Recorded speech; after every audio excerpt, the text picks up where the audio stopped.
How's it going, YouTube? This is the Chocolate Torpedo once again. This is going to be part 3 of my horror DVD update, showing you some of the horror DVDs that I got over the past month or so, give or take. And apologize for the delay between the second part and this part. Been busy once again, but back. And I'm going to start off part 3 with Scanners.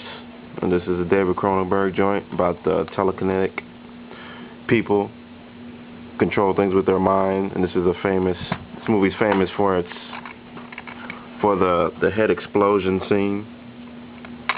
I thought it was a pretty good film, not one of Cronenberg's top films in my opinion, but still a pretty weird flick overall. Scanners. And this next movie, it's gonna be kind of shocking for some people to hear, and I can't even really believe it myself. But I had never seen this movie up until last weekend when I finally watched it for the first time. I know I'm like 20 years late, but The Lost Boys, the original one, was the Blu-ray. And I had heard about this movie so many times over the years, like when it first came out, and then recently, because they had the sequel that came out, and just watching people's videos on YouTube, they mentioned it. And I think I remember somebody saying it was like their all-time favorite film. But yeah, after having finally watched this, I could see what all the hype was about. I thoroughly enjoyed this. I thought it was very funny. I thought it was very well written. Yeah, and I can't believe it took me this long to actually watch this film. This is easily gonna slip into my top 20 favorite films of all time. It's gonna bump one of those other movies out. I don't know which one, but this is up there. But yeah, I enjoyed the writing, especially like Corey Haim and Corey Feldman's characters. Corey Feldman's character was hilarious, and with Corey Haim's character, I liked how, for being such a young kid, he had some witty, things to say. He was pretty funny. It wasn't corny or whatever. But yeah, I really enjoyed this movie a lot, and I could see what all the hype and fuss was about. I'm glad I finally got around to watching it. But yeah.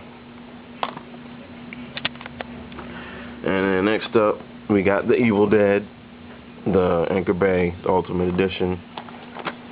And it had been a minute since I'd seen this, but I watched it again this past weekend. Just go ahead and show you the discs here. Don't even really need to go into the plot of this because people know what this is about. Just the widescreen, and then the full frame version, and then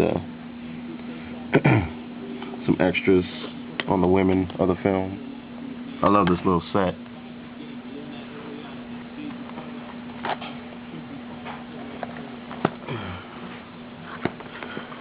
That's Evil Dead. And then next up, we got The Day of the Dead, the original. And with this film, seems like there's two types of people as far as their opinions of this film. One group doesn't like it at all. They thought it was pretty boring, or they didn't like the acting, or whatever the reason is. And then the other group seems to think it's like one of the greatest, or the greatest zombie film of the Dead series.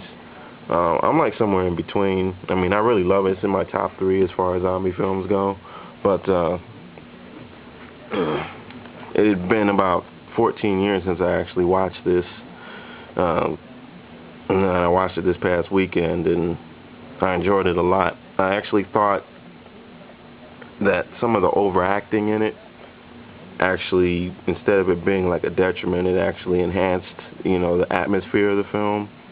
The people being stuck underground and not knowing, what they're going to do about the zombie problem, and just the conflict between the scientists and all the military cats. I thought it was, instead of the overacting being a bad thing, I thought it was actually a good thing, watching it now. And this is a nice little set. edition of this movie. I realize this is out on Blu-ray, but I heard mixed things about the transfer, so I just decided to get this one because I like the packaging, and it had this little booklet in it talking about how this guy's talking about how he watched it the first time and wasn't really into it, and then he went back later and watched it again and kind of had more appreciation for it, which is kind of how I felt. But yeah, it's a very good set. I know everybody shows this, but yeah, I feel like it's the third best zombie film that I've seen. My top three would probably go Dawn of the Dead, the original, and then number 2 would probably be Living Dead at Manchester Morgue, and then this would probably be number 3. And next up, got Texas Chainsaw Massacre, the Steelbook edition. Took me a while to get this because I was looking for it for a cheaper price than $30. I wouldn't mind spending $30 on it, but I just wanted to see if I could get it for cheap. But I ended up getting a gift card for FYE for for $30, and I found this used for about $15, so I picked it up. And this is actually going to be released on Blu-ray at the end of September, this edition. So I don't know what I'm going to do with this, or I'm going to keep this just to have the steelbook or what. But you know, the Blu-ray of this is coming out, I think, September 30th. But yeah, there's the discs. And this is definitely a must-own. And I also like that it has the blooper reels on it. I don't know, bloopers on these types of films, like horror films, are really serious, with like serious tones to them.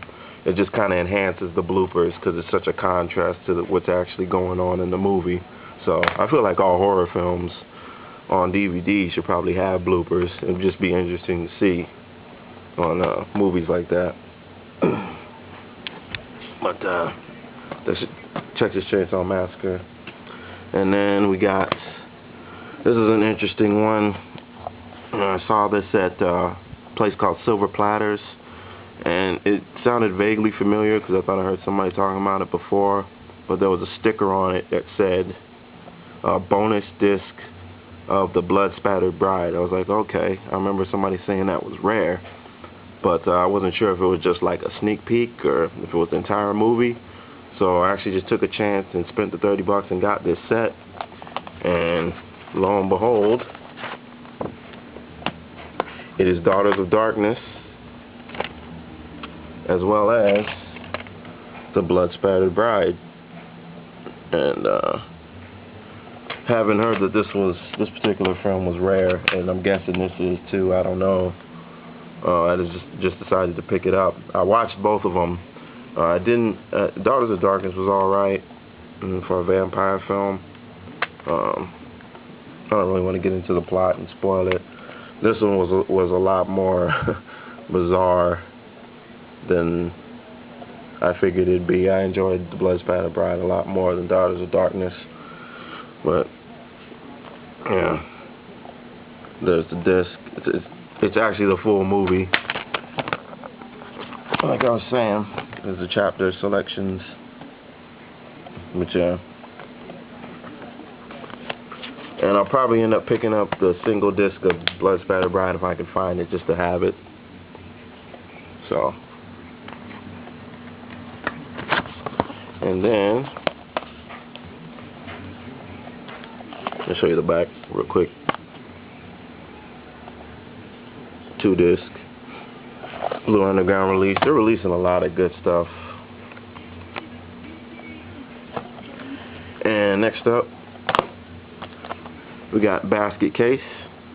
And this movie had me dying. This is like one of the most unintentionally funny horror films I'd ever seen. It's about this guy that carries around this thing in his in a basket, and he feeds it hot dogs and shit. And and it's just, I don't really want to give it away and say what the thing is inside the basket, because it relates to the guy that's carrying them. But yeah, there's a scene where the thing in the basket actually gets mad at the guy that's carrying them, and he actually sticks out. This guy has his little stubby hands, and he reaches out his little stubby hand and grabs the guy by his crotch and holds him up by his crotch. And it just looks really weird. Little stubby head monster thing holding up a full-size human being. It just looks funny to me. But yeah, there's a lot of parts in this, just really cheesy, bad special effects. Just unintentionally funny. Just good shit. Highly recommend this one if you're into like horror comedies. But that's part 3, and I have to cut it off now, unfortunately. I got quite a bit more to show you, so until next time, see you guys later. Peace.